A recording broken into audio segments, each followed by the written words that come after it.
Hello everyone. We'll start from the very basic topic of 11th biology, that is the cell. Actually, it is a very basic topic of everything, as we say, of the biological world. So, अगर हम सोचने चलें कि cell होता क्या है, तो और अगर हम सोचें कि ऐसी क्या चीज़ है जो लिविंग ऑर्गेनिज्म में और नॉन लिविंग ऑर्गेनिजम्स में अलग है, तो उसका अगर एक कोई बेसिक आंसर होगा तो वो होगा सेल. नॉन लिविंग ऑर्गेनिजम्स में सेल्स नहीं होते, लेकिन लिविंग ऑर्गेनिजम्स में सेल होते हैं. अब जब हम इतना सेल के बारे में बात कर चुके हैं, तो the basic question arises is कि सेल होता क्या है. तो अगर हम बहुत लेम लैंग्वेज में या बहुत सिंपल लैंग्वेज की बात करें, तो हम सेल को समझा सकते हैं कि एक वो बिल्डिंग ब्लॉक है. सपोज अगर एक घर है, उसमें बहुत सारी ब्रिक्स होती हैं, राइट. तो समझ लो कि ये घर जो है वो है एक लिविंग ऑर्गेनिज्म, और ये जो ब्रिक्स हैं, जो इसका बेसिक बिल्डिंग यूनिट है, वो हो गया सेल. ठीक है. तो अगर हम लेम लैंग्वेज में समझे तो कोई भी चीज़ लिविंग ऑर्गेनिजम्स की हर एक सेल से बनी हुई है, चाहे वो छोटी सी हो या चाहे बड़ी से बड़े ऑर्गेनिज्म हो, वो सारा के सारा सेल से बना होता है. नाउ सेल के साथ साथ हम कुछ और भी चीज़ें डिस्कस करेंगे. जैसे हमने यहाँ पे एग्जांपल लिया कि एक ब्रिक एक सेल है. इसी तरह से अगर बहुत सारी ब्रिक्स हैं जो एक स्पेसिफिक फंक्शन को परफॉर्म कर रही है, या फॉर दैट मैटर कंफ्यूज ना करते हुए एक कोई सेल है, ठीक है, वो बहुत सारे सेल्स को साथ में मिला हुआ है, बहुत सारे सेल्स का एक ग्रुप है जो कि एक स्पेसिफिक फंक्शन को परफॉर्म कर रहा है, तो उसे हम टिश्यू बोलेंगे.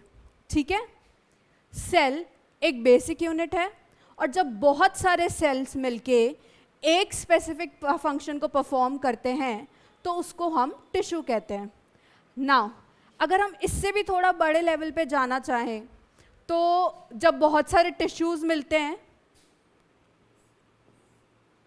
और एक स्पेसिफिक फंक्शन को परफॉर्म करते हैं, तो वो बनेगा ऑर्गन, राइट. और जब बहुत सारे ऑर्गन्स मिलते हैं और एक फंक्शन को परफॉर्म करते हैं, तो वो हमारा ऑर्गन सिस्टम बनाता है.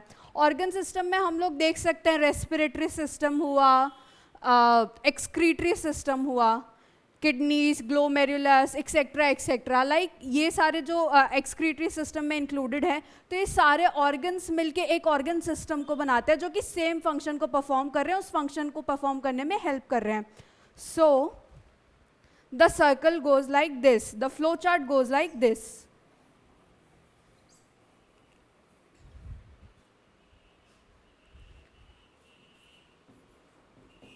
Cell, which is the very basic unit, then comes the tissue, then comes the organs, then comes the organ system. Okay. Tissue क्या हो जाएगा? Group of cell performing a specific function. Okay. Similarly organ क्या हो जाएगा? बाकी सब same रहेगा, इसमें यहाँ क्या आ जाएगा? Tissue. Otherwise everything is same. And an organ system, group of organs performing a specific function. Okay. This is the basic information. Now अब हम जब चलेंगे बेसिक, अब जो bookish language, and we are just heading to that कि cell होता क्या है, बाय डेफिनेशन क्या होता है. So if we write a definition,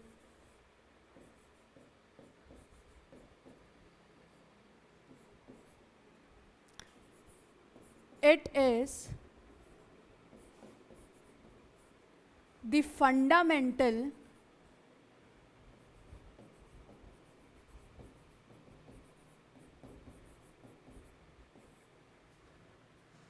structural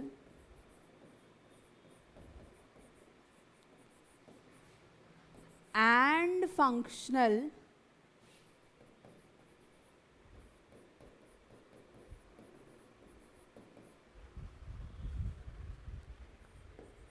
unit of life. ठीक है, हम इस चीज को काफी इजीली लेकर चलेंगे. यहाँ पे फंडामेंटल लिखा गया है, जिसका मतलब है बेसिक.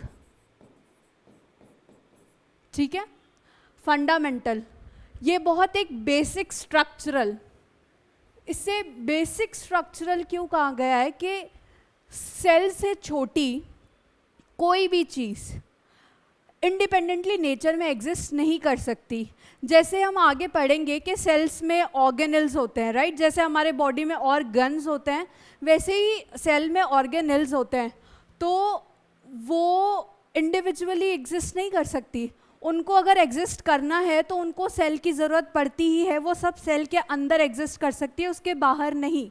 जैसे कुछ बेसिक चीज़ें हमने हमेशा से पढ़ी है, तो उसका एग्जांपल दे देते हैं कि एक एटम होता है केमिस्ट्री में, तो वो एक बहुत बेसिक यूनिट होता है केमिस्ट्री का. उससे नीचे कोई चीज़ एग्जिस्ट नहीं करती इंडिपेंडेंटली, राइट.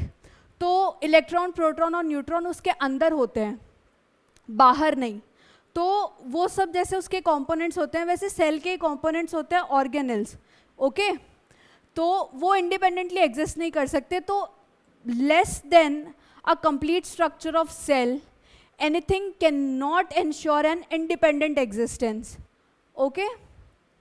And जब हम फंक्शन की बात करते हैं कि फंडामेंटल फंक्शनल यूनिट भी इसको क्यों कहा गया है, क्योंकि सेल्स जो होते हैं they are capable of performing all the essential functions that are essential for the living. जो भी सारे बॉडी के मतलब सेल के फंक्शन होते हैं, जैसे हमारी बॉडी में रेस्पिरेशन होता है और as I said excretion etcetera होते हैं, तो ये हमारी बॉडी के फंक्शन. इसके बिना हम जी नहीं सकते, specially when we talk to respiration. Similarly cells में भी जो एनर्जी प्रोड्यूसिंग रिएक्शंस होती है या रेस्पिरेशन एक्सेट्रा, जो भी बेसिक फंक्शंस होते हैं, वो सेल खुद से परफॉर्म कर सकता है, उसको उसके लिए किसी की ज़रूरत नहीं है. तो जब हम बात करेंगे फंडामेंटल स्ट्रक्चरल की, because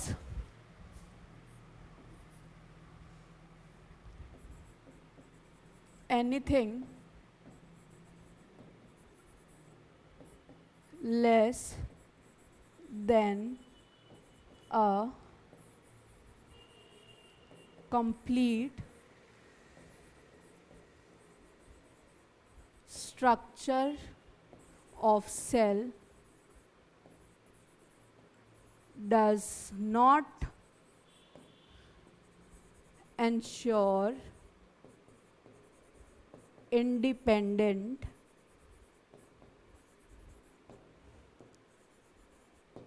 existence. Okay? This is the reason why we call it as a fundamental structure, क्योंकि इससे कम कोई भी चीज़ इंडिपेंडेंटली एग्जिस्ट नहीं कर सकती. ठीक है. Now fundamental, as we discuss, इसको फंडामेंटल फंक्शनल यूनिट भी क्यों कहा गया है, क्योंकि capable of performing all the essential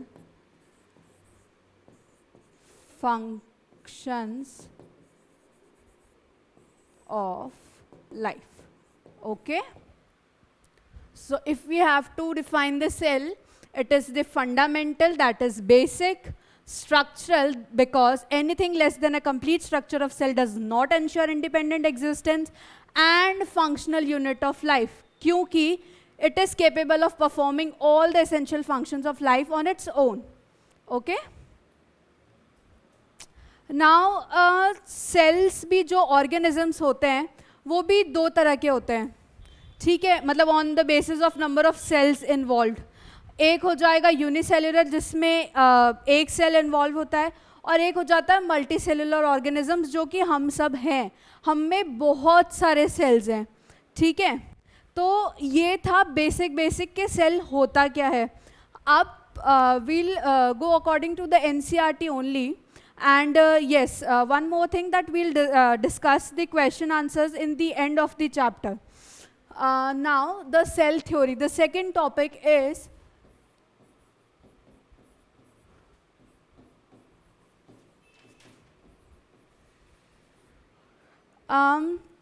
if we talk about the cell theory, दो साइंटिस्ट थे जिन्होंने सेल थ्योरी दी थी, ठीक है. First one was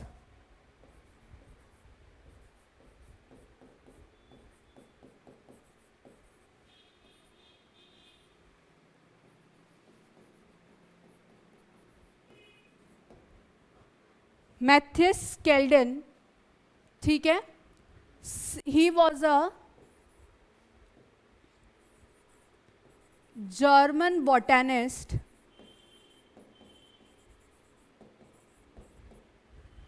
and the another one was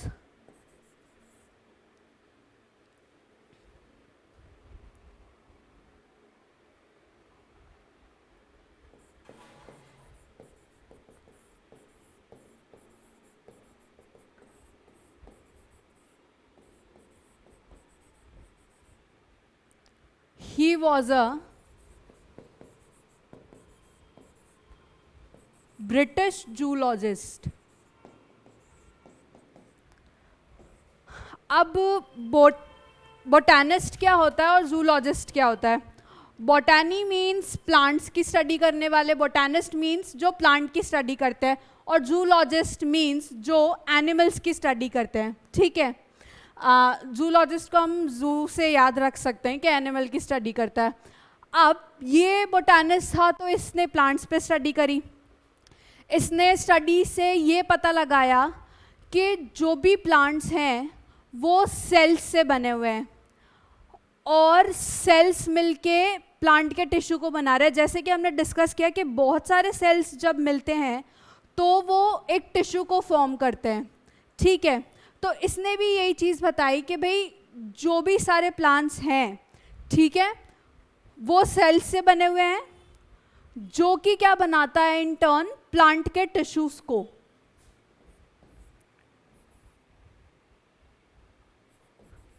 plants are composed of cells which form the tissue of plant. Okay? अब ये तो थी उसकी स्टडी. श्वान ने क्या किया कि उसने अपने स्टडीज एनिमल्स पे की, ठीक है. उसने ये देखा कि जो सेल है वो एक मेम्ब्रेन में एनक्लोज्ड है, एक बाउंड्री में एनक्लोज्ड है, जिसको हम आज प्लाज्मा मेम्ब्रेन के नाम से जानते हैं. Suppose this is a cell, okay, this is its inner part and this is the cell, ठीक है. तो ये प्लाज्मा मेम्ब्रेन है, ये प्लाज्मा मेम्ब्रेन है. जस्ट ये उसी केस में प्लाज्मा मेम्ब्रेन है, मतलब आउटर कवरिंग प्लाज्मा मेम्ब्रेन सिर्फ एनिमल सेल्स की होती है. In plant cell it is the cell wall that is the most outer covering. अगर ये प्लांट सेल है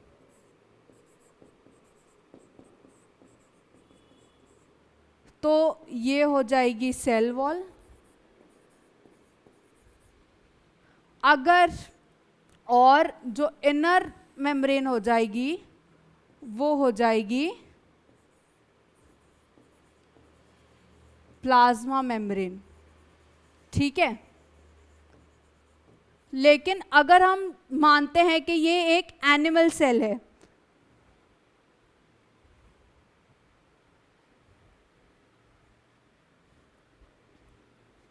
ठीक है, तो उस केस में क्या होगा, आउटर मेम्ब्रेन प्लाज्मा मेम्ब्रेन बन जाएगी, ठीक है। उस केस में, एनिमल सेल के केस में, plasma membrane would be the outer surface, outer membrane, sorry. अब इसने अपनी थ्योरी क्या दे दी थी कि a thin membrane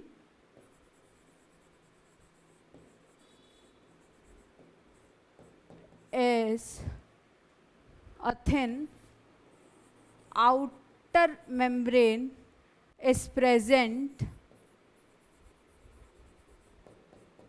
in animal cell which is now known as cell membrane. दूसरा इसने क्या दिया था कि cell wall is a unique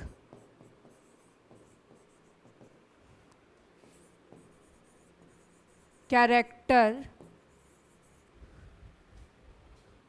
of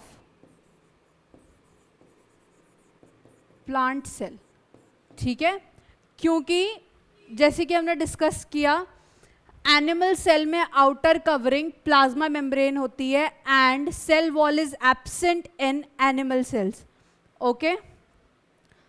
अब ये दोनों थ्योरीज देने के बाद उसने ये थ्योरी दी, मतलब इन दोनों के बेसिस पे उसने बाद में ये हाइपोथेसिस दिया कि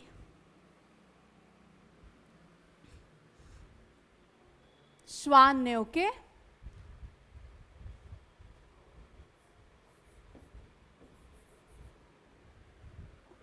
ऑल, एक सेकेंड, बॉडीज ऑफ एनिमल्स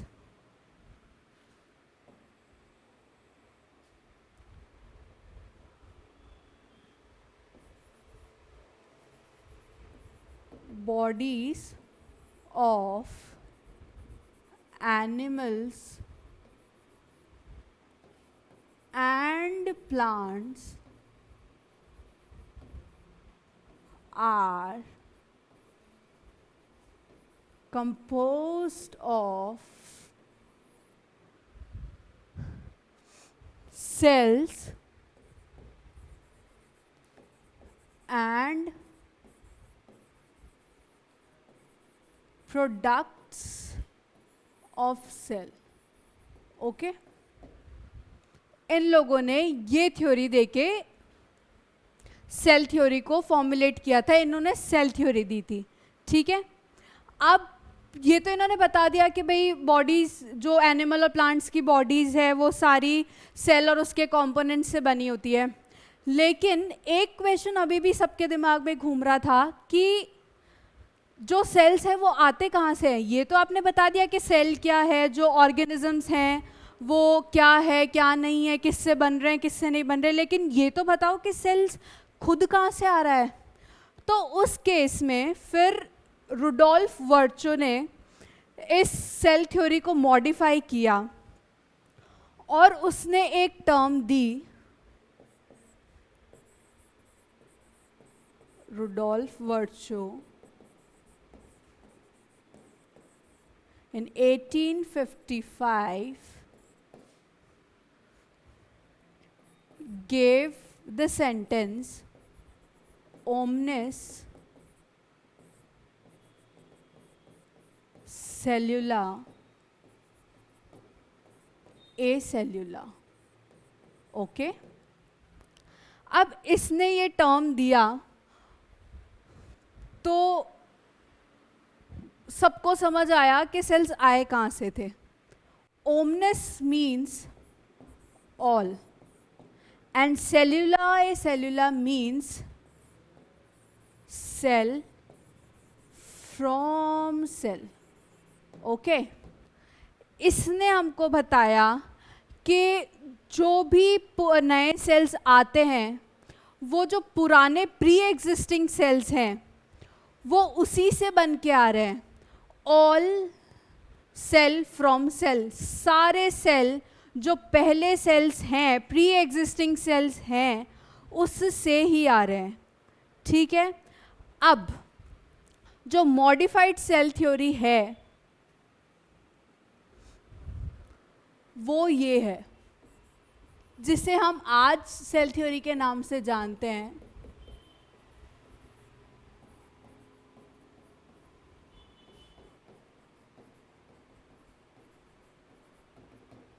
वो ये है, all living organism are composed of cell and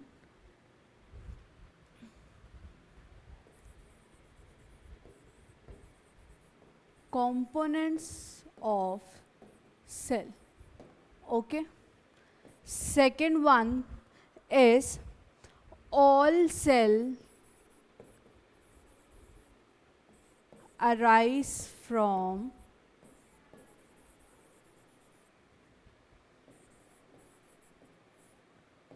pre-existing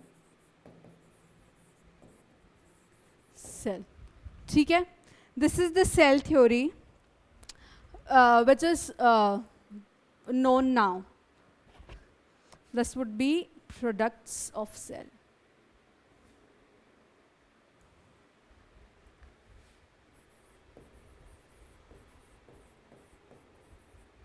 Okay, and I did forgot to mention the years जो मैथ्यू स्केल्डन ने दिया था. It was in 1838 and Schwann proposed his hypothesis in 1839. Okay, now we'll come to a basic overview of the cell कि cell में क्या क्या होता है, क्या क्या नहीं होता. ठीक है, तो अगर हम एक जनरल, एक बहुत बेसिक आउटलाइन बनाएं सेल की, तो it will be like this.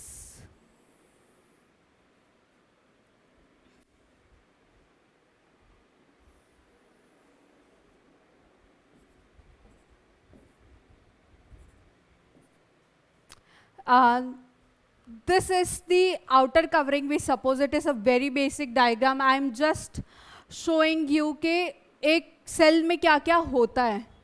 सबसे पहले तो आउटर कवरिंग होगी. ठीक है, जो कि अगर प्लांट सेल है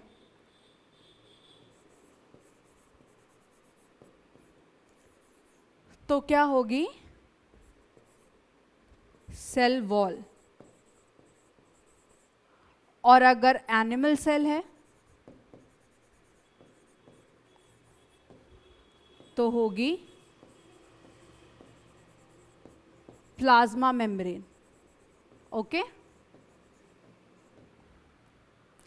उसके बाद न्यूक्लियस होगा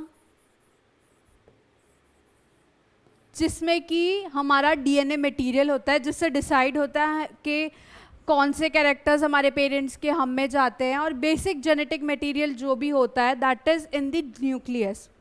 now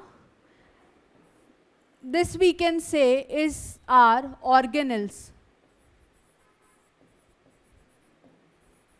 okay, as I have discussed कि जैसे इंसान में ऑर्गन्स होते हैं, वैसे सेल बेसिस पे अगर हम बात करें तो ऑर्गेनेल्स होते हैं, ठीक है, जो कि सेल्स के बहुत सारे फंक्शंस को परफॉर्म करता है, अलग अलग फंक्शंस को परफॉर्म करता है। हर ऑर्गन जैसे अलग फंक्शन परफॉर्म करता है हमारी ह्यूमन बॉडी में, वैसे ही हर ऑर्गेनल का एक स्पेसिफिक फंक्शन होता है जो कि डिफरेंट हर ऑर्गेनल के एक अलग फंक्शन को परफॉर्म करती है। ये जो आपको वाइट एरिया दिख रहा है इस ब्लैक बाउंड्री के अंदर, this is the cytoplasm. Okay, ये क्या होती है? एक फ्लूइड फिल्ड मैट्रिक्स होती है, एक फ्लूइड फिल्ड एरिया होता है जिसमें सब सारी ऑलमोस्ट सारी जो एक्टिविटीज़ होती है जो एक सेल को जिंदा रखने के लिए ज़रूरी है, वो सारी एक्टिविटीज़ इस वाइट एरिया में मतलब साइटोप्लाज्म में होती है। ओके,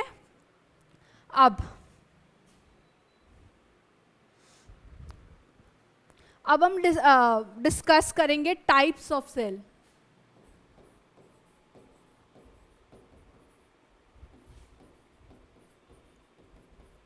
ओके, पहले तो एक बेसिक डिफरेंस के बेसिस पे हम डिस्कस करेंगे कि कितने टाइप के सेल होते हैं। There are 2 types of cell. First one is prokaryotic,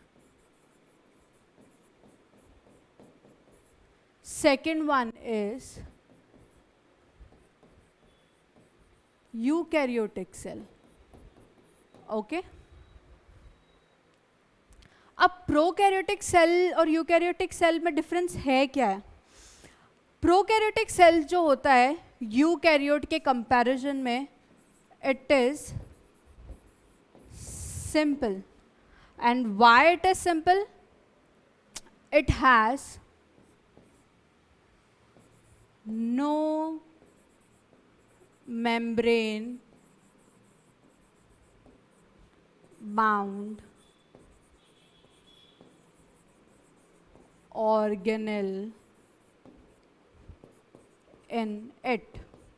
Okay, अब by this I mean, suppose it is a cell, a prokaryotic cell, ठीक है, ये हमारी आउटर मेम्ब्रेन है,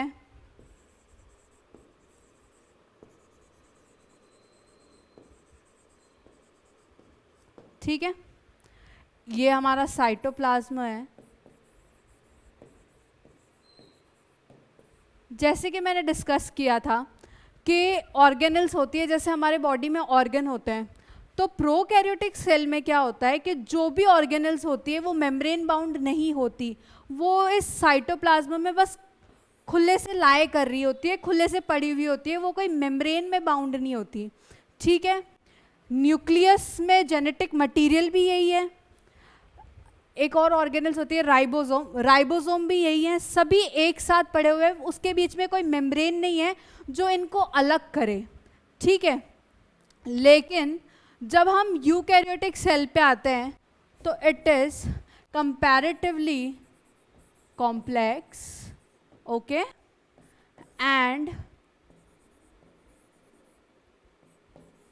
membrane bound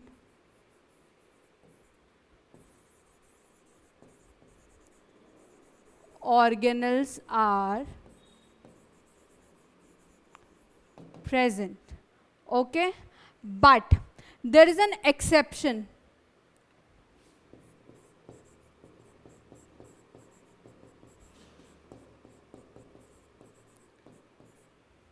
Ribosome is a non-membrane bound organelle that is present in the eukaryotic cell. Ribosome के बारे में हम बाद में डिस्कस करेंगे, बट अभी हम दिमाग में रख सकते हैं कि राइबोसोम एक ऐसी नॉन मेम्ब्रेन बाउंड ऑर्गेनल होती है, एक ऐसी ऑर्गेनल है जिसके आसपास कोई मेम्ब्रेन नहीं है, लेकिन स्टिल ये यूकैरियोटिक सेल में प्रेजेंट होती है, and it is present in prokaryotic cell as well, दोनों में ही प्रेजेंट होती है। तो यूकैरियोटिक सेल्स की अगर हम बात करें तो ये यूकैरियोटिक सेल है, इसमें जो भी ऑर्गेनल्स हैं वो मेम्ब्रेन बाउंड है, सबकी अपनी अपनी एक जगह है, सब उसी जगह में लाए कर रहे हैं। जैसे न्यूक्लियस है, न्यूक्लियस का जो जेनेटिक मटेरियल है इसमें साइटोप्लाज्म में ही खुले में पड़ा हुआ है, लेकिन न्यूक्लियस ऐसे ही खुली पड़ी है। लेकिन अगर हम इसकी बात करेंगे, यूकैरियोटिक सेल की बात करेंगे, तो इसमें जो न्यूक्लियस है, जो इसका जो जेनेटिक मटेरियल है, that is enclosed in a nuclear membrane. ठीक है। और अगर हम एक बहुत बेसिक एग्जांपल देके समझाना चाहूँ आपको कि प्रोकैरियोटिक और यूकैरियोटिक क्या होता है, तो मैं ऐसे समझा सकती हूँ कि प्रोकैरियोटिक एक छोटी सी चौल है या एक छोटा सा घर है, एक छोटी सी झोपड़ी है, जिसमें सबके पास, झोपड़ी में अलग अलग कमरे नहीं होते, झोपड़ी में बस एक छोटा सा एरिया होता है जिसमें सारे काम वहीं होते हैं, उनका एक अलग किचन नहीं होता। जो किचन का सामान है वो उसी एरिया में पड़ा हुआ है, यहाँ पे बैठने की जगह है, यहाँ पे किचन का सामान लगाया हुआ है साइड में, और रात को बिस्तर भी वो वहीं लगा के सो जाते हैं उसी एक एरिया में। ठीक है। अगर मैं यहाँ पे बैठी हूँ उनके घर में उस छोटी झोपड़ी में, तो आई कैन सी कि वो किचन में क्या काम हो रहा है, सामने सामने है, बस वहाँ पे बीच में कोई दीवार नहीं है कि हम उसको अलग कह सके कि भाई वो किचन है। नहीं, वो किचन एरिया हो सकता है लेकिन वो किचन नहीं है। तो और यूकैरियोटिक सेल हम समझ सकते हैं कि एक बहुत अमीर घर है या एक घर है। घर में जैसे हर चीज़ के लिए अलग अलग कमरे होते हैं, study room, bedroom, lobby etcetera, उन सब के बीच में दीवारें होती हैं। ठीक है, जो उन सारे एरियाज़ को एक दूसरे से अलग करती है। तो हम समझ सकते हैं कि ये जो ऑर्गेनल्स हैं यूकैरियोटिक सेल में, वो कमरे हैं जिनके बीच में दीवारें हैं, जो दीवारों में एनक्लोज्ड है। अगर किचन है तो वो उन 4 दीवारों में सीमित है कि हाँ इसके अंदर वाला एरिया किचन है, वो मेरा किचन है। बाहर जाते अगर डाइनिंग रूम आएगा तो हाँ इन दीवारों के बीच में जो एरिया है वो हमारा डाइनिंग रूम है। ठीक है। प्रोकैरियोटिक सेल में ऐसी कोई चीज़ नहीं होती, यूकैरियोटिक सेल में मेम्ब्रेन बाउंड ऑर्गेनल्स होती है। तो हम ये भी सोच सकते हैं कि अगर हम सोचने चलें कि एक बड़ा घर ज़्यादा एफिशिएंटली काम कर रहा होगा या एक छोटी सी झोपड़ी, तो हम चूज़ करेंगे कि बड़ा सा घर, क्योंकि हमारे पास सारा काम करने के लिए अपनी अपनी जगह है, हम फ्रीली सारा काम अलग अलग जगहों पे कर सकते हैं। यहाँ पे ही बैठ के, यहाँ पे ही खाना बना के सारा काम हमको यहाँ नहीं करना है, इसलिए ये थोड़ा कॉम्प्लेक्स ज़्यादा इसको कहते हैं। यहाँ पे सभी जगह चीज़ें एक ही साथ है, यहाँ पे सब चीज़ों की अपनी जगह है, सारा काम सिस्टमैटिक ढंग से हो रहा है। ठीक है। अब हम बेसिक प्रोकैरियोटिक सेल को डिस्कस करेंगे।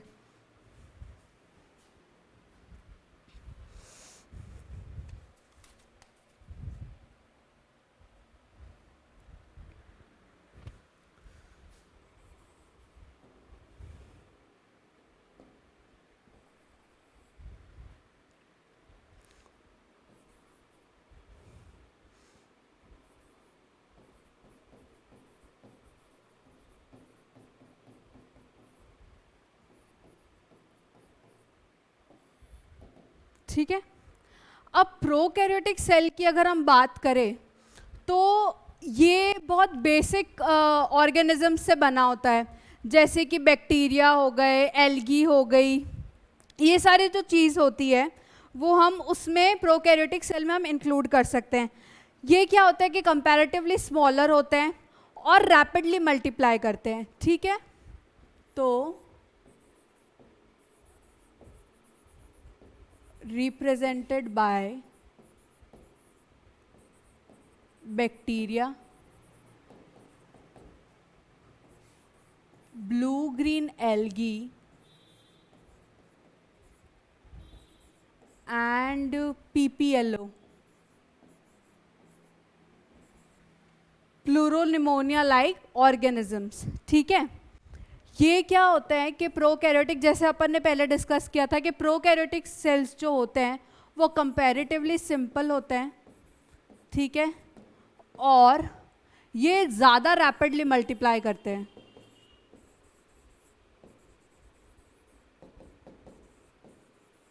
क्योंकि मोस्टली इनमें जो डिवीजन का मेथड होता है वो एक नॉर्मल सेल डिवीजन ही होता है जनरली। ठीक है। अब इनमें एक और पॉइंट है कि मतलब ये जो बैक्टीरियाज होते हैं प्रोकैरियोटिक सेल के अंदर, मतलब मेनली अगर हम काउंट करें तो बैक्टीरिया, एल्गी और ये पीपीएलओ आते हैं। तो अगर हम देखें तो बैक्टीरिया भी बहुत तरह के होते हैं, बहुत सारे शेप्स और साइज में आते हैं। मैंने आपको एक बेसिक डायग्राम बना के बताया था राउंड सा, और हम जनरली यही इमेजिन करते हैं, लेकिन नहीं, सेल्स जो होते हैं वो बहुत टाइप्स के होते हैं। बैक्टीरिया जो होते हैं, जैसे इसमें बैक्टीरिया है तो वो बहुत सारे टाइप्स के होते हैं, अलग अलग शेप्स के होते हैं, ठीक है। तो will be discussing a few basic shapes. There are 4 basic shapes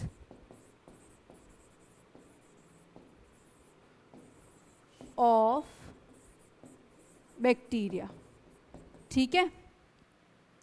first is कोकस,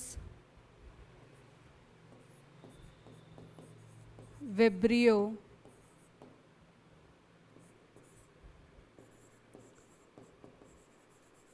spiral, and the fourth one is bacilli, okay। जो bacilli होता है वो होता है रॉड शेप का, ठीक है।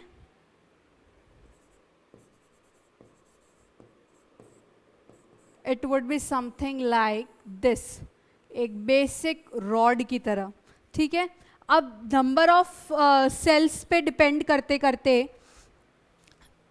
इसमें कितने रॉड शेप सेल्स इंक्लूडेड है उसके बेसिस पे ये डिप्लोकोकाई भी हो सकते, सॉरी बैसिलाई, नंबर ऑफ मतलब नंबर्स पे डिपेंड करते हुए ये नेम्स भी इनके डिफर कर सकते हैं, ठीक है। स्पाइरल, स्पाइरल होता है,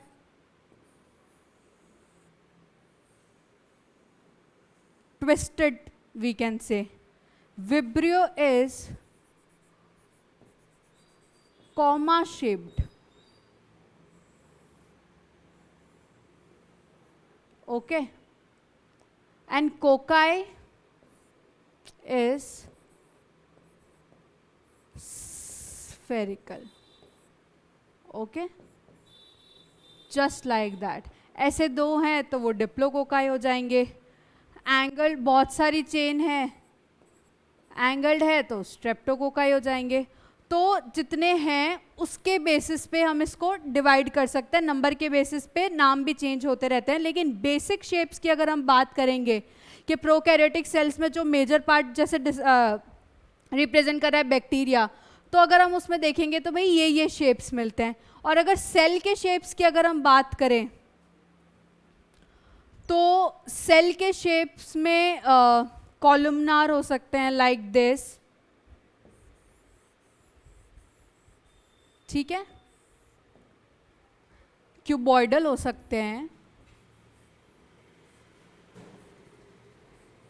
ओके,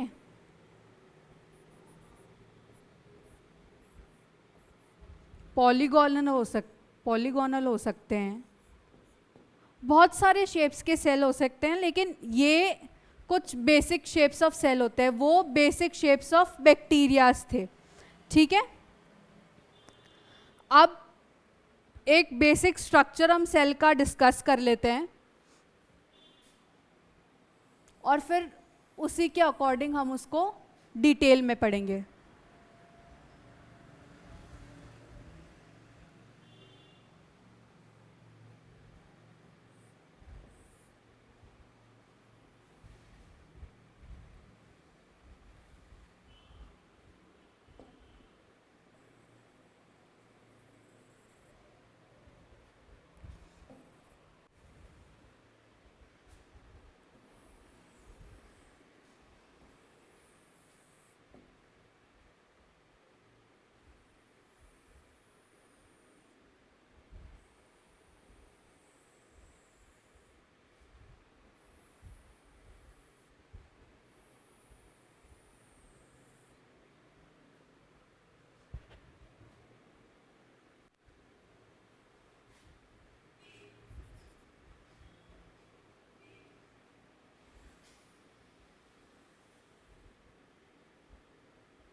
अगर हम बेसिक प्लांट सेल की प्रोकैरियोटिक सेल की बात करेंगे तो उसमें हम देख सकते हैं outer covering,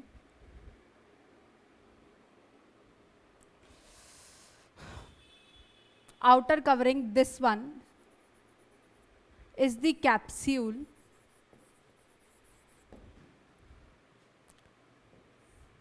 inner one is the cell wall,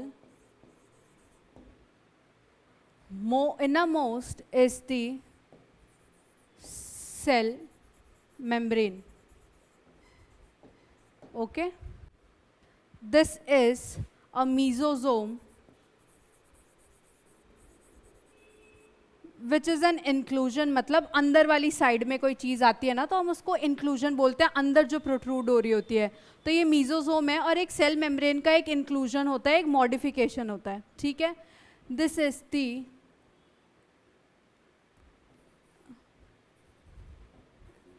genetic material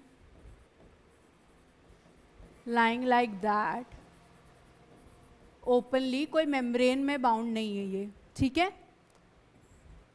ये हो जाएगा फ्लैजेला, ये सेल को मूव करने में हेल्प करता है।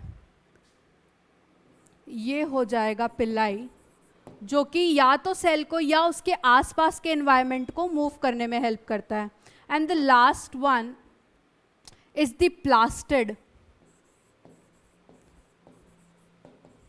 ये क्या होता है कि एक स्मॉल सर्कुलर डीएनए मटेरियल होता है जो कि न्यूक्लियस, ये जो न्यूक्लियर मटेरियल ये वाला है उसके अलावा भी सेल में प्रेजेंट होता है। This one is the cytoplasm and these one we can say are the ribosome. Now we'll be discussing all the structure of a prokaryotic cell